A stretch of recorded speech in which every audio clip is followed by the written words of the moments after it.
In this video, we're going to talk about a very interesting topic. Western media today is publishing that Donald Trump came to power to make America great again. But what's happening right now is that he is effectively making China great instead. Here you can see the title clearly. Trump is making China, not America, great again. And this is not just someone's opinion. This is based on global surveys. Many countries around the world are now trusting China more than the USA. I saw several official Chinese diplomats and ambassadors online who were mocking the USA in this way. Here you can see the phrase, Gracias MAGA. Gracias means thank you in Spanish. And below that, you can see the title of this article. Trump is making the world fall in love with China. And honestly, this is absolutely correct. Donald Trump's bizarre behavior, the way he talks, claiming that no one can stand up to the US military, that wherever there's empty land, the US will just take it over, asking who can stop us. This attitude has seriously damaged America's relationships. He has already worsened relations with many countries. Because of this, a global sentiment is emerging that perhaps China is a more stabilizing force in the world. And I'll repeat this again. If you look at Donald Trump's foreign policy over his entire tenure, there are two countries that benefited the most, Russia and China. At one point, people across the world respected the USA, or at least accepted its narrative. For example, when Russia attacked Ukraine, people believed that the USA was helping Ukraine defend itself. Trump completely flipped that narrative. Now he himself is saying things like, we are going to take Greenland. Basically, what Russia was doing, Trump has justified it 10 times over. The situation has become so bad that Canada, whose relations with China were once very poor, has recently signed a $1 billion trade deal with China. On top of that, Canada's Prime Minister has gone on record saying that China is a more predictable ally than the United States. That's a huge statement. With the USA, everyone knows that under Donald Trump, anything can happen. Today he'll say a country is a friend. Tomorrow, he'll say the same country is an enemy. There is no visible stability in US foreign policy, and the world does not like this level of instability. Trump believed that being extremely unpredictable would give the USA an advantage. But that strategy has backfired on him. What's happening now is that mature world leaders do not like the way Trump mocks other leaders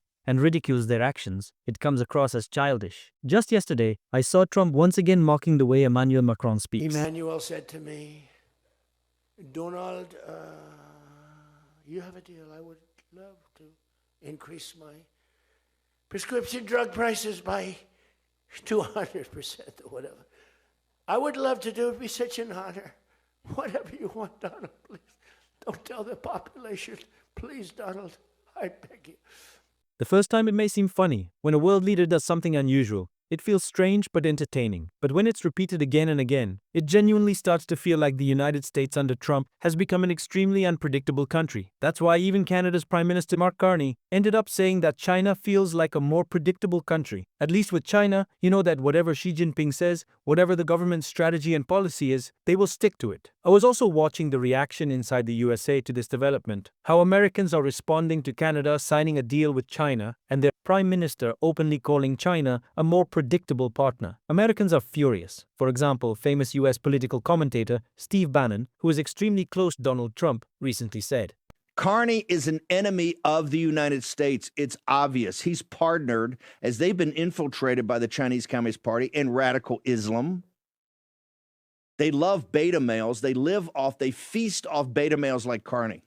Many political commentators close to Trump are now openly calling Mark Carney an enemy of America. When Trump himself was asked about this, obviously he didn't admit defeat. He said, okay, Canada signed a deal, fine. But internally, Trump's voter base is extremely angry that instead of completely surrendering to the USA, Canada is showing some backbone. The most interesting thing for me was Mark Carney's tweet, where he said, we have secured a new trade agreement with China, unlocking more than $1 billion in exports for Canadian workers and businesses. Under that tweet, Americans were openly threatening Canada with the Monroe Doctrine. You can see comments saying that the Monroe Doctrine applies to Canada too. Some Americans were saying, you have betrayed your people, now you'll get communism. So what exactly is the Monroe Doctrine? This is a very important geopolitical lesson that helps you understand how America operates, and why, in my view, US-Canada relations are likely to worsen in the future. There was a US president named James Monroe. In 1823, he introduced a doctrine that still largely holds today. The doctrine clearly states that US foreign policy is based on the idea that the Western Hemisphere belongs to the United States. Any political or foreign interference by other countries in the Western Hemisphere will not be tolerated by the USA. This doctrine is central to American grand strategy. It was true in the 20th century and remains true in the 21st century. If I were to show you a map, you'd see that the world is divided into hemispheres. The equator divides the northern and southern hemispheres. The prime meridian divides the eastern and western hemispheres. India, China, Russia, and most of Europe lie in the eastern hemisphere. The Americas fall into the western hemisphere. So the Monroe Doctrine gives the USA a clear strategy. If any country gains influence in this region, it automatically becomes an enemy of the United States. China is doing exactly this today, in Canada. And honestly, it's unclear whether Donald Trump even understands what the Monroe Doctrine is. He's a very different kind of politician, brought to power by a wave of populism. Chinese commentators on social media are openly saying that the USA treats China like its 51st state. And all of this comes back to hurt the USA. When Trump repeatedly said that Justin Trudeau is just a governor, not a prime minister, and that Canada is America's 51st state, even if Canadians didn't react immediately, that statement destroyed America's image in the minds of ordinary Canadians. Only one country benefits from this: China. China easily carved out space in Canada's political sphere. Here you can see Chinese officials openly say that China treats Canada with respect and believes in win-win cooperation. They emphasize that they don't call Canada's prime minister a governor. They respect him. And you can see the Canadian prime minister saying that China is a country that adapts to new global realities. He said, "Mr. President, together we can build on the best of what this relationship has been in the past to create a new one adapted to new global realities that will deliver stability, security, and prosperity to our people." Canada is clearly saying that in this new global order, China fits better. And somewhere,